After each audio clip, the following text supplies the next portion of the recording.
Hello, welcome to another tonalist landscape oil painting demonstration. This is your painter in residence, M. Francis McCarthy, and the painting I'm bringing you today is called Old Country Road, Umber. It's a 5x7, and yes, it is an entry into the Umber series, a fairly late entry, I would say. I painted this back in March, like it looks like March 6th. And really like this little painting. I have another video. Well, I have the long format for the live area all set up of a super challenging forest scene, but I thought I'd save that for the weekend and just slip you guys a little bit of Umber action, uh, midweek, right? I think I'm a little late with this video, but it's all good. And actually, I have to say, I really like this painting. It's a scene I painted before as a 4x6. If you were very industrious, you could probably dig around in the 2019 area there and find it. It was reversed. That's one thing I like to do, and if I'm going to revisit the scene, a lot of times I'll reverse it. And it's not a bad idea when you're coming up with your composition to reverse it in your photo editing program, or if you don't have one, use a mirror, and which is also a great tip for checking your painting. A lot of times it's really a good idea to have a mirror in the studio. And I get sort of an equivalent thing when because I get a reverse image of the painting in the video camera screen. So a lot of times, well, again, mostly in the live area, because you go flying by it right here. You'll see I'm saying, okay, we're all done, and then I'll look at the image in the camera. I go, except for this. Except for this little thing I could see, which is egregious, and that's very helpful. It's also super helpful to see like a sort of reduced, smaller, reversed image. Anything that's majorly or even minorly wrong could jump up there, and it's very handy. But the best time, of course, to catch any sort of weirdness would be with the reference. Even if you're not going to modify the reference, you can make a mental note not to paint that particular rock or that clump of trees. Or one of the main things I recommend is like, actually in this painting, you see you've got these three trees over on our left. Is it three trees? I don't really know. It was like a bunch of trees or singular trees, but I tend to treat masses like that as one mass, one clump, and what I'll do is maybe separate some trunks. So I don't care if there was like 17 trunks in the reference. Pardon me, I did sneeze before I started the video, so you might hear a few snuffles. Apologize for that. But always look at it as a mass of trees with a few trunks, and people can fill it out. One of the things that your journeyman painter, your painter starting out, will tend to do is get very literal with the reference. They think, well, here's the logic. Nature is perfect. This is a photograph of nature which is completely accurate. Sorry, that's the laundry machine. You might hear that beeping. Just telling us it's done.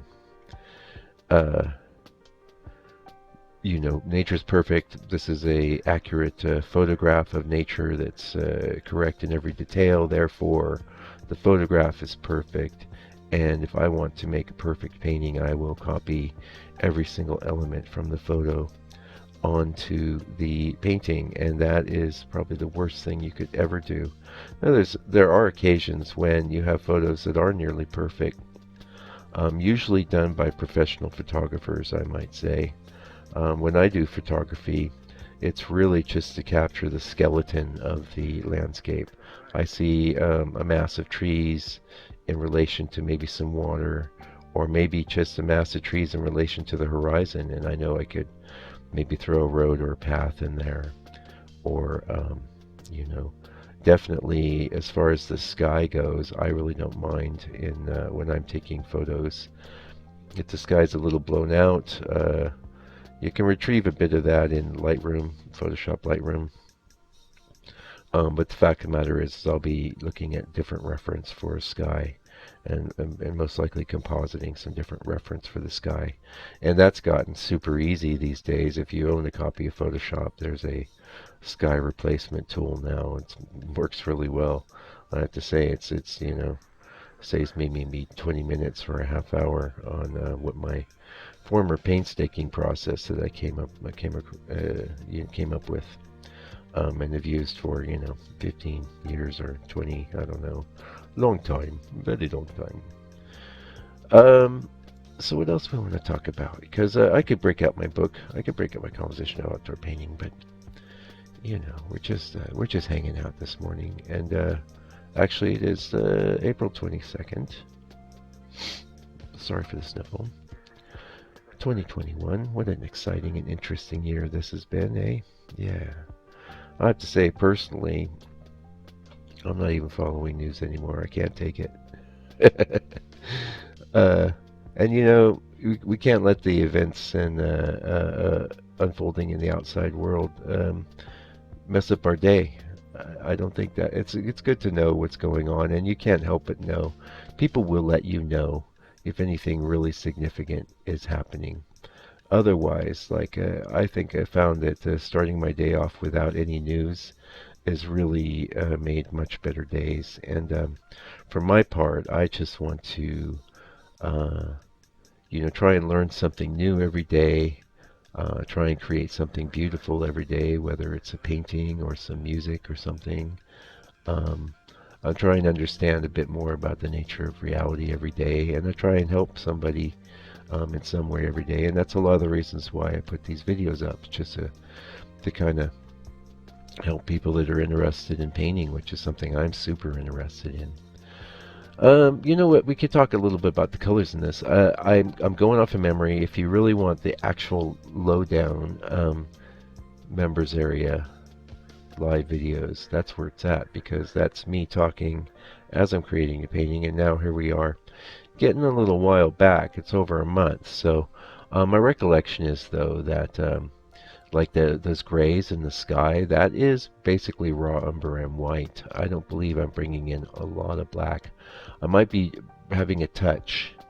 I'm really, really pleased with the way the sky came out on this. And it's interesting, lots of times I will reuse the same reference for skies over and over, because my approach to skies is never like, oh, this exact cloud is here, and this little glint or highlight off a cloud is there, and this little patch of color has got to be there. Sorry for the sniffle. It's always inspiration. It's just a feeling, and I'm gonna riff off of it. And so you can't even really tell if I've used the same sky reference usually, other than there's a basic attributes that are solid, the basic coloration, or the basic flow of the clouds. And definitely the sky is a place where you really want to take advantage of. Like, I see so many painters starting out, they give you a flat blue sky, or they throw little singular clouds in there and things. Don't do that.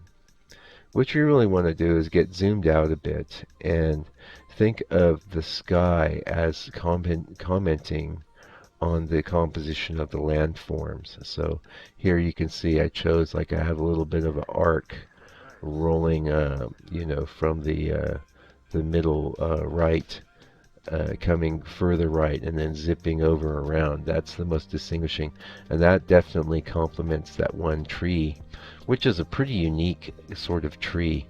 I decided that I was fine with these tree forms having a bit of an abstract quality, and you can start with something like that and make it more natural by softening your edges and things. But more and more I tend to just embrace. I tend to embrace the abstractness of my painting. I know it's clear that I am creating discernible shapes like trees, and in this case there's a little house, there's a little lake or pond in the background. And I know I'm always getting new people here on the channel, so let's give you a tip on that. the pond, a lake in the background.